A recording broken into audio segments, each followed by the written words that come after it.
والصلاة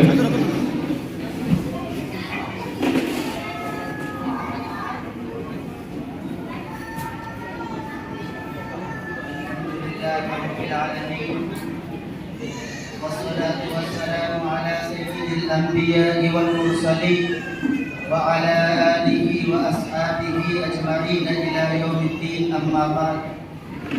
سلام اس پر کہ اسرار محبت جس نے سمجھائے، سلام اس پر کہ اسرار محبت جس نے سمجھائے، سلام اس پر کہ جس نے زخم کھا کر پھول برسائے، سلام اس پر کہ جس کے گھر میں چاندی تھی نہ سونا تھا، سلام اس پر کہ جس کے گھر میں چاندی تھی نہ سونا تھا، سلام اس پر کہ ٹوٹا بوریا جس کا بچھونا تھا. میں سب سے پہلے آج کا یہ سرو دھرم سمیلن میں بھی اسے یہی نام دینا چاہتا ہوں، اس لیے کہ آج عید میلاد النبی ہے اور عید میلاد النبی کے نام پر آج ہم یہاں سب جمع ہوئے ہیں. لیکن میں سب سے پہلے یہ اس کمیٹی کو اور اس جماعت کو جو اہل سنت جماعت خواجہ حضرت خواجہ غریب نواز جماعت جو ہے، انہوں نے، میں یہ کہنا چاہتا ہوں کہ ہر طرح کے پھول کو توڑ کر ایک گلدستے میں جمع کر کے یہاں پر لا کر بٹھا دیا. آپ دیکھیے اس اسٹیج کو، اس میں کون نہیں ہے. کہتے ہیں کہ ہندو مسلمان کا دشمن اور مسلمان ہندو کا دشمن، لیکن ہمیں ان تمام چیزوں سے اس بات کا سبق لینا ہے کہ نہ مسلمان ہندو کا دشمن ہے، نہ ہندو مسلمان کا دشمن ہے. سکھ، عیسائی، مسلمان، ہندو سب ہم برابر کے ہیں. اور میں پروفیٹ محمد صلی اللہ علیہ وسلم کی انہی چند باتوں کو آپ کے سامنے رکھنا چاہتا ہوں. ہم جسے خدا مانتے ہیں اسے ہم رب العالمین کہتے ہیں کہ پورے عالموں کا رب، تمام کا رب، تمام کا اللہ. اور ہماری جو ہولی کتاب ہے جسے ہم قرآن پاک کہتے ہیں، آپ اس غلط فہمی میں مت رہنا کہ یہ مسلمانوں کی کتاب ہے، بلکہ ہمارا قرآن کہتا ہے، ہمارے پروفیٹ محمد صلی اللہ علیہ وسلم کہتے ہیں کہ قرآن ہدی للناس ہے، ہدی للعالمین ہے. یہ قرآن سب کے لیے ہے، یہ قرآن مسلمانوں کے لیے بھی ہے، یہ قرآن ہندو بھائیوں کے لیے بھی ہے، یہ قرآن عیسائی بھائیوں کے لیے بھی ہے، یہ قرآن ہر دھرم کے ماننے والوں کے لیے ہے. اس لیے ہم پروگرام کرتے ہیں اور بہت سارے پروگراموں میں ہم قرآن پاک کبھی ہندی میں، کبھی کنڑ میں، کبھی انگلش میں جس کا ٹرانسلیشن کیا جاتا ہے، ہم ہمارے ہر دھرم کے ماننے والے بھائیوں کو گفٹ دیتے ہیں کہ قرآن ہے، یہ اللہ کی کتاب ہے اور یہ پاک پروردگار کی کتاب ہے. آپ اس کو پڑھیے اور دیکھیے کہ اس کے اندر کیا ہے. کیوں؟ اس لیے کہ قرآن صرف ایک انسانوں کے لیے نہیں ہے. اسی طرح سے ہم کہتے ہیں کہ اللہ سب کا پروردگار ہے، اور جو بہت سارے جگہوں پر یہ گرنتھ لکھا ہوا ہے کہ یکم ایم ادتیم دویتیا ناستے نیہا ناستے کنچن. اس کا معنی یہی ہے. سوامی جی بھی ہیں کہ کیرلی کے سوامی جی نہیں آ سکے، لیکن ہمارے اکثر پروگراموں میں ہم ان کو بلاتے ہیں اور ایک ہی اسٹیج پر ہم سب بیٹھتے ہیں اور وہ ہمارے پروگراموں میں آتے ہیں. پتہ نہیں کسی وجہ سے آج نہ آ سکے ہوں. اس کا معنی بھی یہی ہے جو ہم کہتے ہیں کہ اللہ ایک ہے. یہ گرنتھوں میں لکھی ہوئی اور جو ویدوں میں لکھی ہوئی گرنتھ کی بات آپ کو بتا رہا ہوں.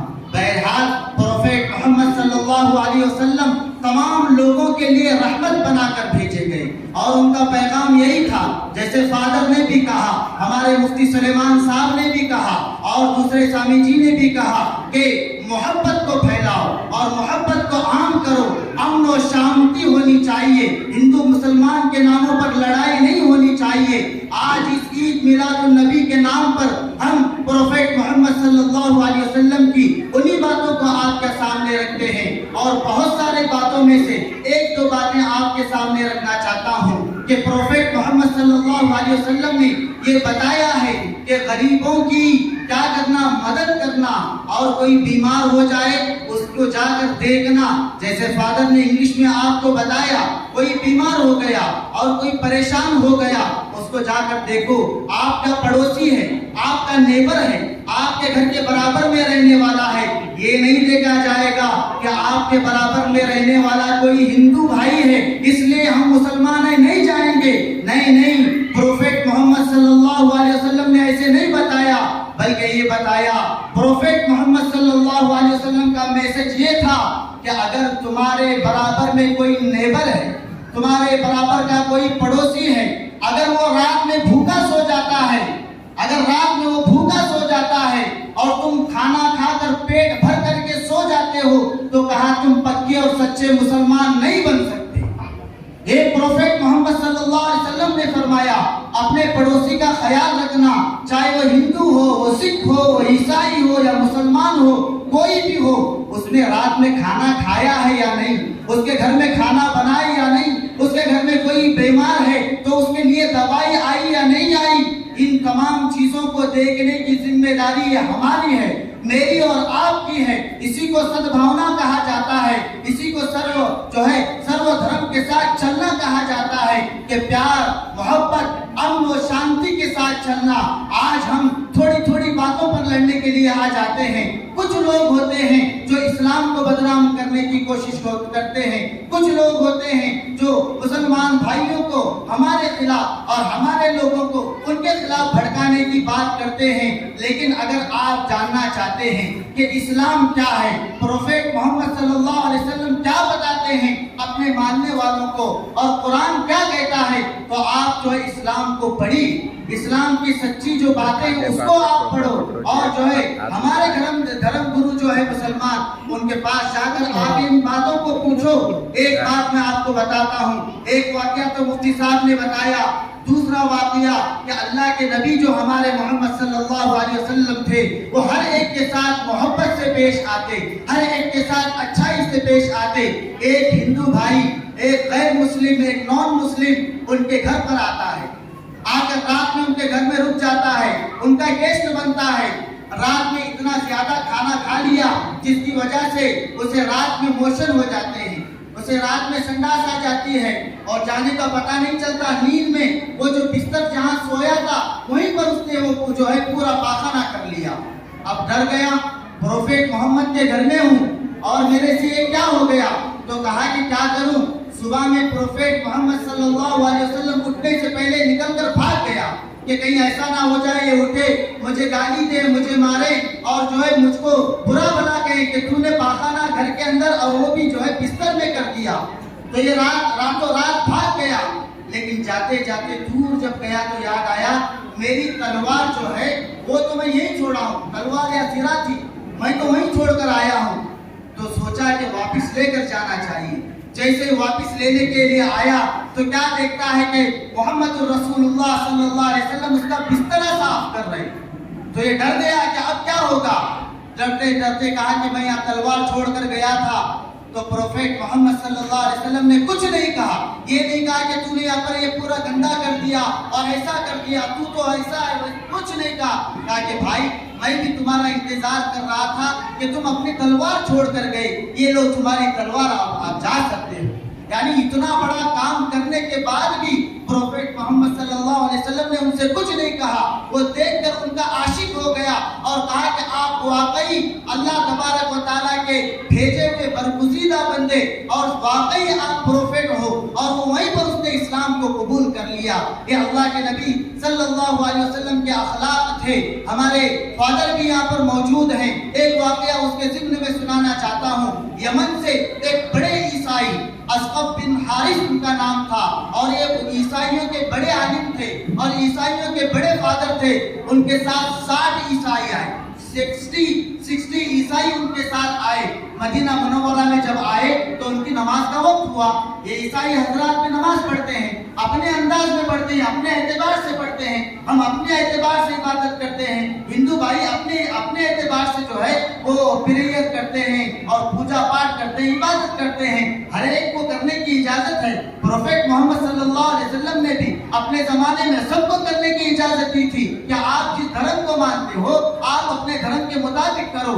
تو جب وہ عیسائی قافلہ آیا تو اس وقت میں ان کی نماز کا وقت ہوا. وہ جو اسقف بن الحارث عیسائی فادر تھے, انہوں نے اللہ کے نبی سے فرمایا اور کہا کہ ہماری نماز کا وقت ہو گیا ہے, ہماری نماز کے لیے آپ انتظام کر کے دیجیے. اس وقت میں اللہ کے نبی صلی اللہ علیہ وسلم نے مسجد نبوی میں ایک حصے میں ان کو نماز پڑھنے کا انتظام کر کے دیا, اور وہ کوئی مسلمانوں کے مطابق انہوں نے نماز نہیں پڑھی, بلکہ عیسائی کا جو طریقہ تھا انہوں نے اپنے طریقے پر نماز ادا کی. ایک بات آپ کو بتاؤں, بہت سارے لوگوں کو یہ لگتا ہے کہ بہت ساری مسجدیں توڑ کر جو ہے مندریں توڑ کر مسجد بنائی گئی ہے. ایسا نہیں ہے, یہ ہمارا غلط گمان ہے. حالانکہ ایسا کچھ نہیں ہوا, بلکہ میں آپ کو بتاؤں حضرت عمر رضی اللہ تعالیٰ عنہ جب بیت المقدس فتح کیا تو اس وقت میں جب گئے تو ایک چرچ تھا, اس چرچ میں جو ہے نماز کا وقت ہونے میں چرچ کے پادری نے, چرچ کے فادر نے کہا کہ آپ اس چرچ میں نماز پڑھ لیں. حضرت عمر رضی اللہ تعالیٰ عنہ نے اس چرچ میں نماز پڑھی. چرچ میں نماز پڑھنے کے بعد میں ایک خط لکھا, ایک لیٹر لکھا, اس لیے کہ حضرت عمر رضی اللہ تعالیٰ عنہ بادشاہ تھے اس وقت کے, خلیفۃ المؤمنین, خلیفۃ المسلمین تھے. انہوں نے خط لکھا اور خط لکھ کر یہ طے کیا کہ ہم نے یہاں پر نماز پڑھی ہے, لیکن یاد رکھنا ہمارے نماز پڑھنے کی وجہ سے اس چرچ کو مسجد نہ بنا دینا. یہ چرچ ہے اور چرچ ہی رہے گی, یہ کنیسہ ہے کنیسہ ہی رہے گا, اسے بدلنا نہیں چاہیے. اسی طرح حضرت ابو معاویہ رضی اللہ تعالیٰ عنہ کا لکھا واقعہ لکھا ہے. اس واقعے کو بات بتا کر اپنی بات کو ختم کرتا ہوں کہ حضرت ابو معاویہ رضی اللہ تعالیٰ عنہ کے زمانے میں دمشق کی جامع مسجد بنائی جا رہی تھی. تو دمشق کی جامع مسجد بناتے ہوئے جو جگہ خریدی گئی تھی اسی کے برابر میں ایک چرچ تھی. اس چرچ کو, وہ چرچ چھوٹی تھی, تو حضرت معاویہ رضی اللہ تعالیٰ عنہ نے عیسائی بھائیوں سے کہا کہ اس چرچ کی جگہ ہمیں بیچ دیں, ہم اس مسجد کے صحن کو بڑا کریں گے. لیکن انہوں نے اس چرچ کو بیچنے سے منع کر دیا. پھر اس کے بعد خلیفہ مروان کا وقت آیا تو انہوں نے بھی مانگی, عیسائیوں نے نہیں دیا. ان کی زمین تھی, ان کی گرجا گھر تھی, ان کا چرچ تھا اور ان کی عبادت گاہ تھی, ان کو اختیار تھا, انہوں نے نہیں دیا. پھر اس کے بعد عبد الملک کا دور آیا, اس نے بھی عیسائیوں سے مانگا, اس وقت میں انہوں نے نہیں دیا. لیکن اس وقت میں عبد الملک نے کیا کیا, خود آگے جا کر خدا لے کر اس چرچ کو توڑ دیا, توڑ کر دمشق کی جامع مسجد کو جگہ ملا دی اور صحن بنا دیا. پھر اس کے بعد حضرت عمر بن عبد العزیز رحمۃ اللہ علیہ بادشاہ بنے. جب حضرت عمر بن عبد العزیز رحمۃ اللہ علیہ بادشاہ بنے ہیں تو جتنے ظلم کر کے اور ہڑپ کر کے, غضب کر کے جو چیزوں کو دیا گیا تھا, حضرت عمر بن عبد العزیز رحمۃ اللہ علیہ ہر ایک کو اپنا حق دلا رہے تھے. اس وقت دمشق کے عیسائی بھائی حضرت عمر بن عبد العزیز رحمۃ اللہ علیہ کے پاس پہنچے اور کہا کہ جو جامع مسجد کا اتنا سا حصہ ہے کہ حصے میں کبھی چرچ ہوا کرتی تھی, لیکن عبد الملک بادشاہ جو ہوا تھا اس نے اسے توڑ کر, وہ چرچ کو توڑ کر مسجد کے صحن میں ملا دیا تھا. ہم چاہتے ہیں کہ آپ وہ چرچ کی جگہ ہمیں دلا دیں. میرے دوستوں اور بزرگوں, یہ نبی پاک صلی اللہ علیہ وسلم کے غلام تھے, یہ ان کے ماننے والے تھے, ایک کسی کے ساتھ ظلم کو برداشت نہیں کر سکتے تھے. اسی لیے اللہ کے نبی نے فرمایا, اگر آپ کسی سے ظلم سے چھین کر, زمین چھین کر اگر تم مسجد بناتے ہو, وہاں پر نماز نہیں پڑھنا چاہیے. یہ ہمارا عقیدہ ہے. ہم کہتے ہیں کہ وہاں پر نماز نہیں ہوگی. کیوں؟ اس لیے کہ تم نے ظلم کر کے دوسرے لوگوں کی زمین کو چھین کر یہاں پر مسجد بنائی ہے.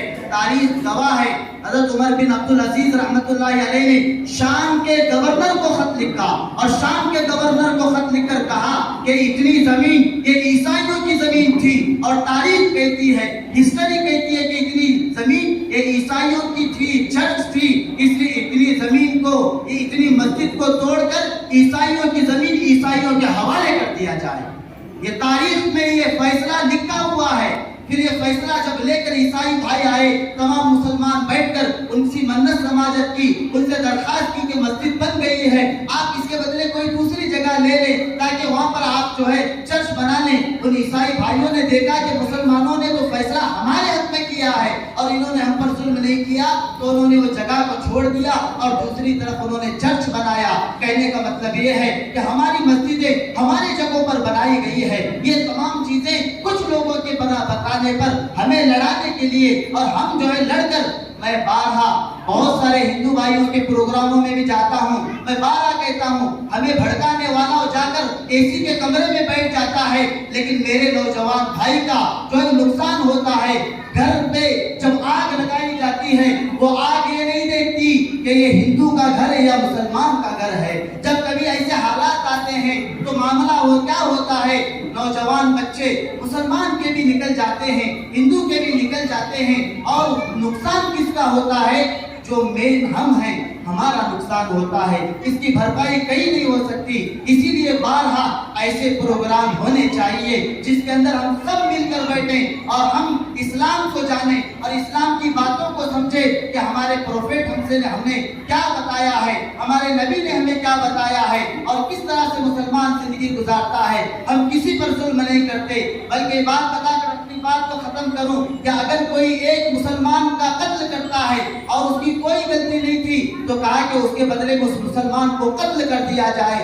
اتنا ہی نہیں بلکہ پروفیٹ محمد صلی اللہ علیہ وسلم نے فرمایا اگر کوئی مسلمان کسی ہندو بھائی کو قتل کرتا ہے، اس ہندو بھائی کی کوئی غلطی نہیں تھی اور کسی طرح کی کوئی غلطی اس کی نہیں تھی، اور اس نے اسے مار دیا، تو کہا کہ اس مسلمان آدمی نے جو ہندو بھائی کو مارا ہے اس کے بدلے میں اس مسلمان کو قتل کرنا واجب ہے۔